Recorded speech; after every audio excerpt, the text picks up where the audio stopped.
Welcome back to Talk Horror to Me, the only horror movie review podcast. Hey, 2025, welcome back. But also know that me and Carly and Brooke don't like new people when they come to town, and we'll find out why in just a second.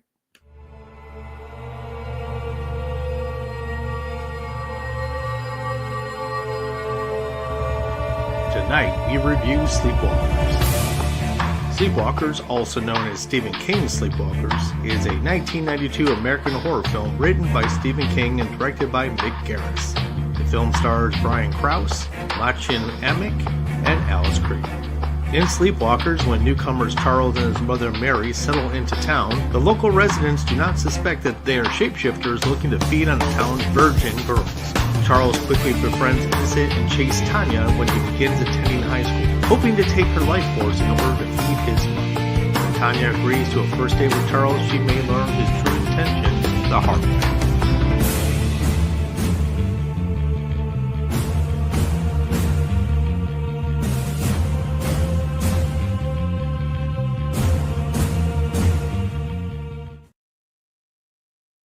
Hey, welcome back, gang.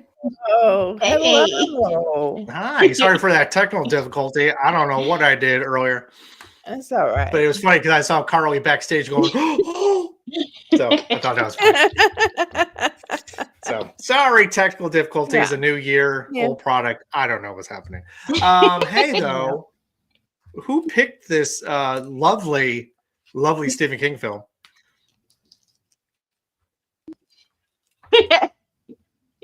That would be good. Yeah. And Brooke, before you break down everything about this film that you love, who do you want to speak about it? Well, since Carly, this is her first time watching it, I want to know what she thought about it. Okay. Well, I'm going to show you what I showed Chuck earlier. I'm in this shirt. Says weird moms build character, and boy, does it ever have new meaning now.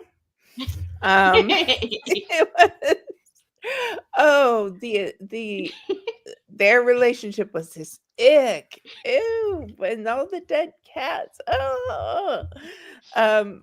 I could tell that they were going for some humor in this. They were going for it, and it kind of hit, a little bit of cheese, a little bit of camp, and for what it was, it made sense. It was so gross. Oh my god. Weird moms build character though, right? Yeah. Wait, so your only problem with this film is the incest part? No. Okay. The dead cat. Not a problem with that. The makeup was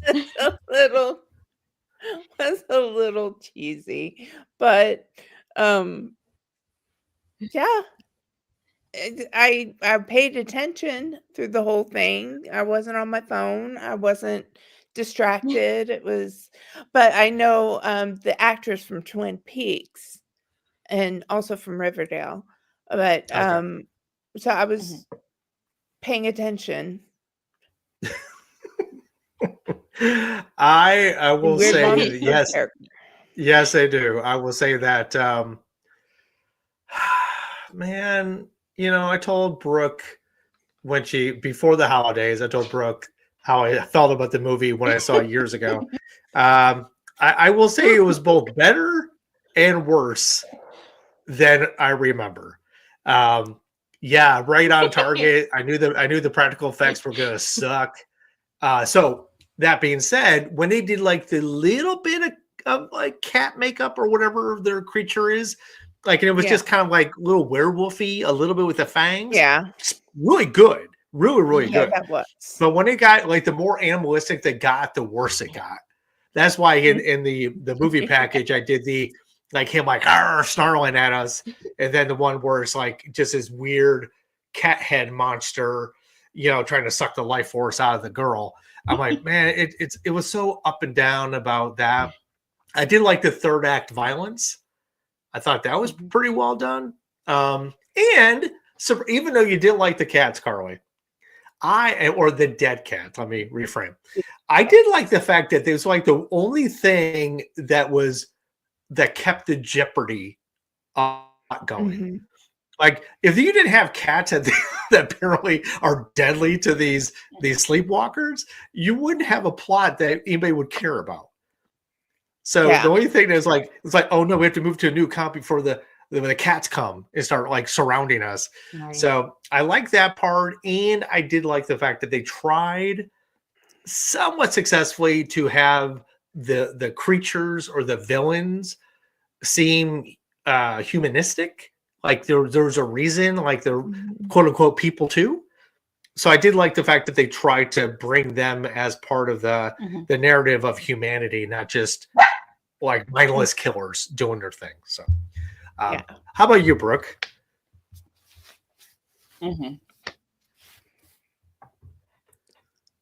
Okay, I wrote something this time.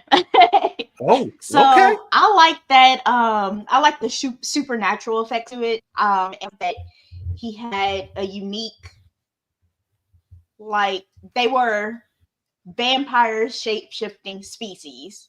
So that's what I liked about it. Like it was supernatural, but he put his own unique spin on it. I don't know. It just I liked it. I love it. I love this movie. But I've always liked this movie ever since I first saw it back in 2006. So it's 2006. That was like 14 years after it came out. I don't know if it's Stephen King's first. I mean, she is the baby. Yes, true. I know. It was the first time I seen it. I think Creepshow. I think Creepshow came out beforehand. Okay. The Creepshow did. Stephen King's cameo was hilarious. Oh yeah, his cameo was great. It's like, it's not my fault. It's not my fault. Who do I talk to? It wasn't me. It's not my fault. I will say that right now I'm trying to think of the guy right now who's doing a bunch of Stephen King films. He's doing Running Man. He did Gerald's Game. I can't think of his name, but now he's like kind of the guy to go to for writing and directing. But Mick Garris, this director, he did a slew of Stephen King adaptations back in the 90s and early 2000s. I did Sleepwalkers, Riding the Bullet, Bag of Bones, Desperation, Quicksilver Highway, which is kind of a anthology, and Gotham Cafe. So Mick Garris, he did quite a bit of Stephen King adaptations. It's just that this one just, I don't know, maybe it just didn't have a budget, man, because those effects really take me out of it completely. Unfortunately. Came out too, so. Well, I mean, even so, come on. Star Wars came out in 76 and it holds up every time I see it. So you can't tell me that, effects were so in 92 that they couldn't. But again, it's all about budget, right? If you have no budget even for practical effects, because a lot of it was kind of CG effects where he was like transforming in front of our face. He's like, especially with the policeman on a highway or the car vanishing. Some of the things I'm like, really? You get the car to vanish? That seems kind of dumb, but okay. So some of the sequences for me, I thought were Stop looking at me, cat. Yeah. But anyway, since I was like kind of going this way, let's talk about our favorites. So Brooke's on a little bit, a touch of a delay, but Brooke, what do you think is your favorite moment besides the entire film? Okay, so my favorite moment was when Clovis cat attacks Charles. I like that part. Where they was at the police car and the policeman's like shooting him in his back, and then Clovis comes out and then attacks him. I like that part. Okay, so the hero shot. Yes. Yes. And how about you, Carly? Yeah. She stole mine. Okay. Really? Well, I mean, all these dead cats, and you got the one that's the hero. He's like, I'm going to get you, and you're dead. Well, eventually. did. But yeah, Clovis saved the day. That was fantastic. And you know, my favorite part He was brave. is a part. Very brave. It's a line that I'm going to use for my rating, so I'm not going to say it right now. Okay. I have to say my favorite part was finding a new appreciation for this film. Okay. Because again, when it was like Brooke's like, yeah, Sleepwalkers, I'm like, I really don't want to watch this movie. This is gonna be so dumb, and it was dumb. It lived up to all the expectation how dumb it was, but there was parts of it I'm like, oh, you know what? That actually, you know, humanizing the villain, humanizing the monster, the fact that they were probably the last two of their species. You know, I mean, the mother kept saying, oh, we'll find somebody. There's more of us out there. But I don't think there were. I think they were the last. So there's something about being like nearly extinct as a species. I think they could have leaned into more. And now I'm going to go right into my pros cons, because that was a pro, that the humanization of the characters. My con was Charles. Now, he's my namesake. Don't get me wrong. But Charles is all acting like that this virgin girl Tanya is like, oh, I want to date her. Oh, we'll wait, it'll be fine. Like very much trying to like not be that person to basically kill the virgin. Like he felt very hesitant about it. But then when they go out to do the grave carvings, he's like freaking being an asshole. And he's like totally getting into like the bloodlust of killing this girl. So I'm like, I didn't like how he tried to be like, oh no, maybe tomorrow. And then all of a sudden he's like, I'm going to get you. I don't know. Just that kind of switch turning.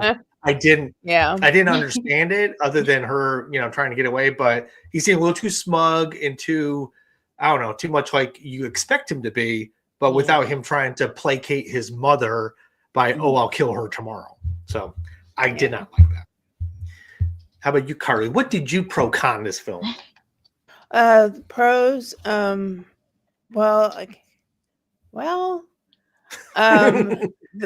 no pros. The casting was good.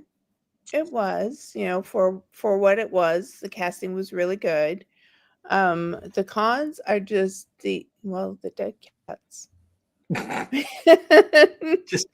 don't like dead animals. I don't like dead animals. And you got your fill of them this time. Yes, I did. Yes, I did. Oh yeah, and all of them was hanging from the. Yes. Mm-hmm. Who was that? What was that? Mark Hamill. Mark Hamill. It looks like Mark Hamill at the beginning. Okay, I don't know if it was, but it surely looked like him. You should look it up. Yeah. Okay, I'll look it up. It does look just like him. Yeah, because I was looking, I was like, man, he sure looks like Mark Hamill. How about you, Brooke? I thought it was him. Any what's that? She thought it was Mark Hamill. Okay, I said I thought it was him. We're about to find it. About to find out. Let's see. My pros of the movie, I would say, is the whole movie. I like the movie. And my cons, I guess, I would agree with Carly, the dead animals. That was pretty bad. The hanging from the roof. That was pretty bad. Yeah. And the scary girl on the inside was kind of creepy. Am I delayed? Yeah. I am. Yeah. And it was Mark Hamill, by the way. Oh, okay. Yeah. Sheriff Jenkins. It wasn't. I thought he'd be in the film more. I thought he was going to, like, you know, do a hunt and find the new places people were at. Maybe he just did a cameo, like, for Stephen King's sake. Maybe. That might have been a big fan. I don't know. I was a little bummed that he wasn't in the film longer. It's kind of set you up for, like, oh, wow, this is going to be great. I'm like, hey, where'd Mark Hamill go? I don't know. Maybe got into his X-Wing and flew off. Yeah. Who also didn't last as long as I thought he would. No, he did not. It felt very like, you know, everybody you thought was going to die didn't, and everybody who died, you're like, really? Okay. Mm-hmm. I don't know about this film, Brooke. I mean, you say, Brooke, you got to give me something more of why you love this film. I like the effects. I don't like the effects. I like the effects. I like the big cat things. I don't know. I thought they were cool. I don't know. I'm not disputing your like or love. Everything. Okay, storyline. Okay.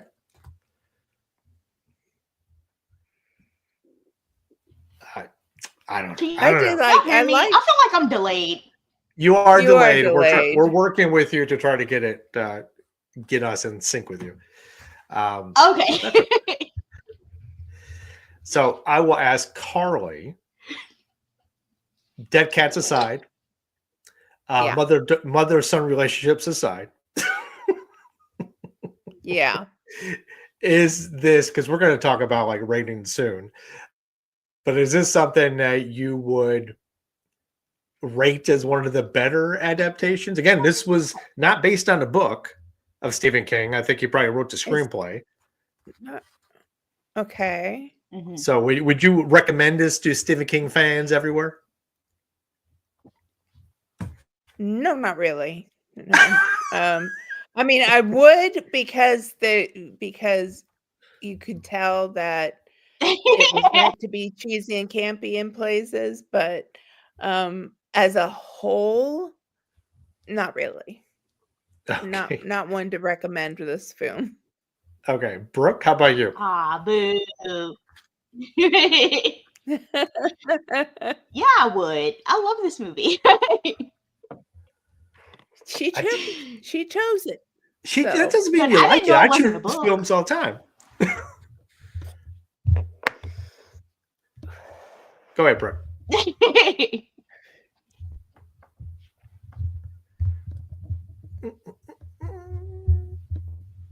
Can y'all hear me? Yeah. Oh, yeah, but she'll Chuck hear said us go in 4 ahead. seconds. Can y'all hear me? Oh, yes. I feel like I'm talking, and it's like I was talking, and it's. I don't feel like it's going through. I'm trying to log back out and come back in. Okay. Anyway. So anyway, now that Brooke is gone, I can tell you how I really feel about this film. No, yeah, this is like because Maximum Overdrive was based on a short story, but and he was also, I think, he wrote the screenplay for Maximum Overdrive, or did he direct? One of the two. But I will tell you, it's always fun to watch Stephen King get involved and be on screen for a second. Mm-hmm. He was in Creepshow. He actually was in a whole segment of Creepshow, and he was in this one. And I don't know, it's always fun. It's almost like watching Stan Lee before he died, being in all the Marvel movies. I haven't seen that one. Oh yeah, Creepshow. I have not seen it. There was 2 of them. I think the first one's better than the second. Either one. Well, the first one, if you're going to give it, don't let's go to Creepshow too. We'll do the first one. Okay. That's what I would tell you. All right. Well, now that Brooke is back, hopefully she can hear us in time. That we're gonna do some ratings. So, Brooke, are you here? Let's see how long it takes for Brooke to answer.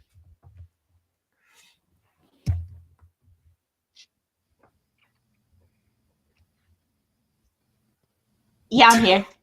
There she is. 10 seconds delay. It's a 10-second delay for Brooke. I do not like this. This is live television, folks. This is live streaming. All right. So Carly, okay, Brooke, just be prepared. We're going to come to you for your rating. But Carly, go first. What is your rating of this film?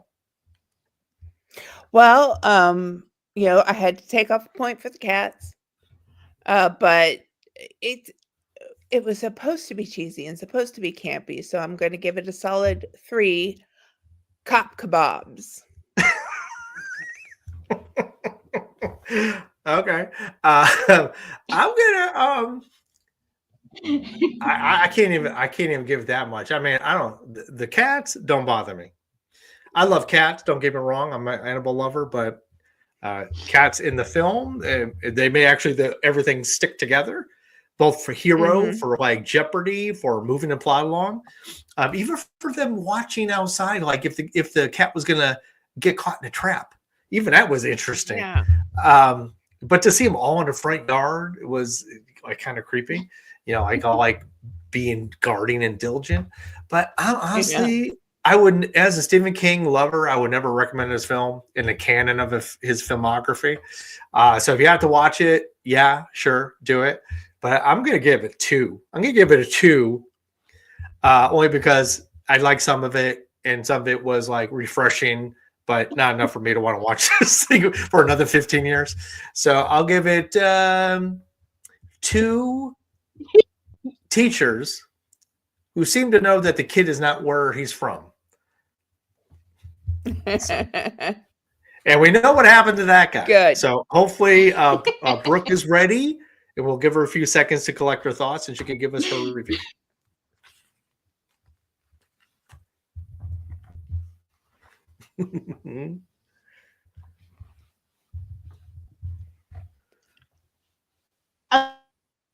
Okay, so my turn now? Yeah.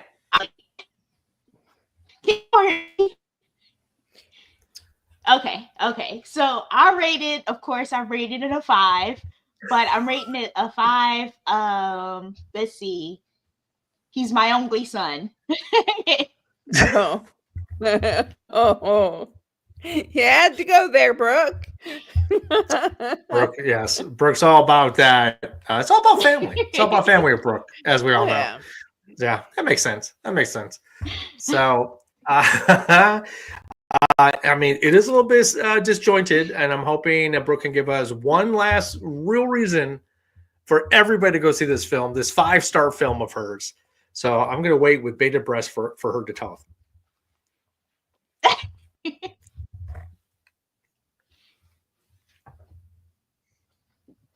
Okay, so what? I'm sorry, y'all. I don't know what's wrong with my internet. So the reason why people should go see this is because I feel like it's I don't know. I feel like it's a great stop, Coraline. I feel like it's a great movie. I don't know. I like the effects to it. I like the storyline to it. I like that Brian Krause is in there because he is from Charmed. So that's another reason why I picked it. Oh. That's about it. Okay. I didn't realize that. I was thinking he looked familiar, but okay. All right.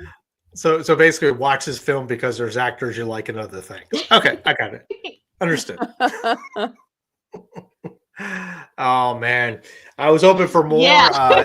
Brooke loves this film. Brooke loves the people in this film.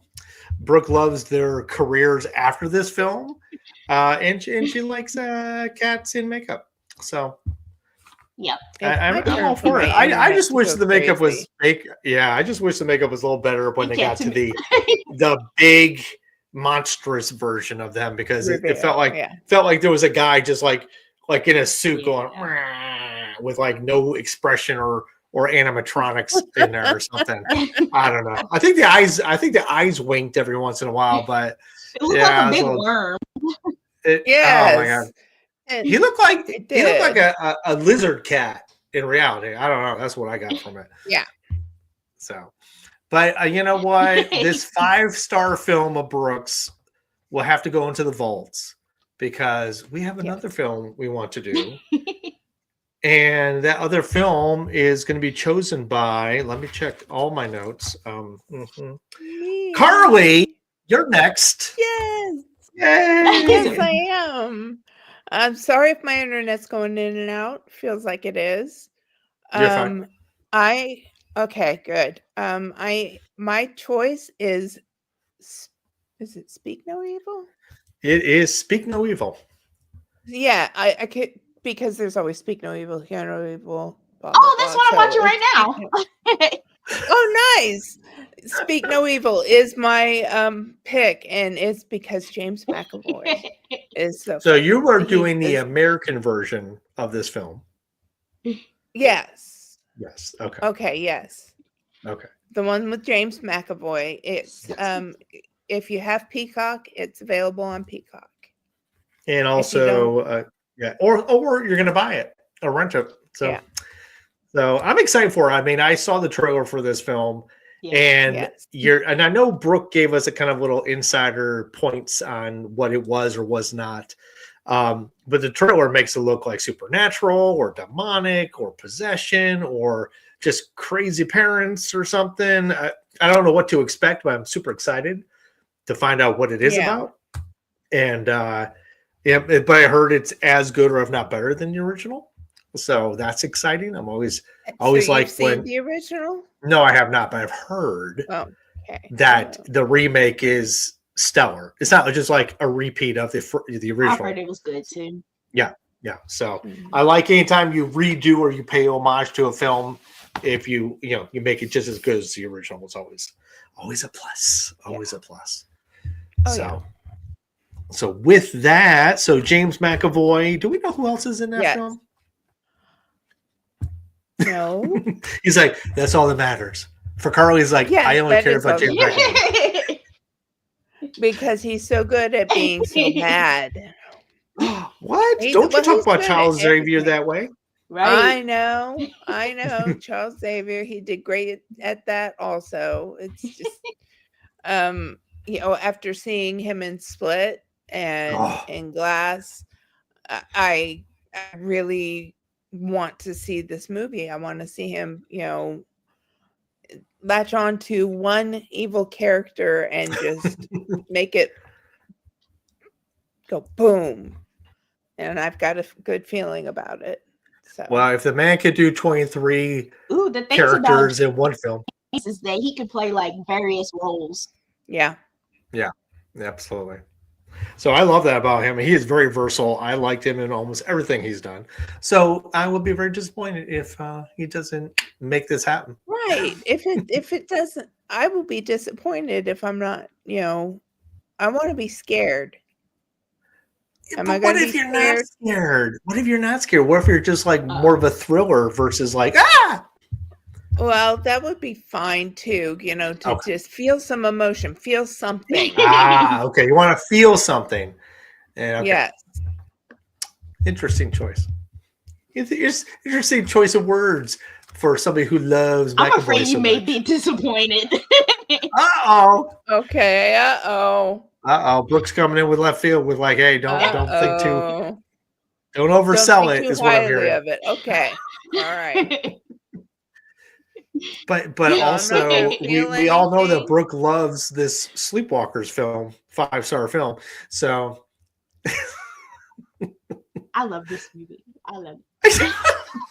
That's just we're gonna get a T-shirt that says Sleepwalkers, and it's just gonna say, "I love this movie." It's okay. I feel that because there's a movie that I love with everything in me, and it's horrible. Killer Clowns from Outer Space. Another movie I haven't seen in 20 years. I love it. But that it's funny you talked about like how the Mick Garris Sleepwalkers film was like it's supposed to be campy. It's supposed to be this. I don't know if that was its true intention. Whereas Killer Clowns from Outer Space, is supposed to be super campy. I mean, that's his whole premise of goofy ass clowns, right? So, if Sleepwalkers was not supposed to be campy, then they failed. It didn't hold up well after the last 30 years, basically, if that's the case. 33 years old that film is. Oh, ow! Shut up. I know. Hey, you know what? I'm old. I get it. It's cool. Wow. I'll be 54 soon. Yeah, these young kids, they just, they got a whole other aesthetic for how they like films. Mm-hmm. But anyway, I know we're having a little bit of difficulties here with Brooke and Carly. Everything is a little bit off, just a touch. But I will give you my love now. I'm going to give you a steeple and a heart. Love to you both. And Brooke, we love you. And we'll give you 10 seconds to respond.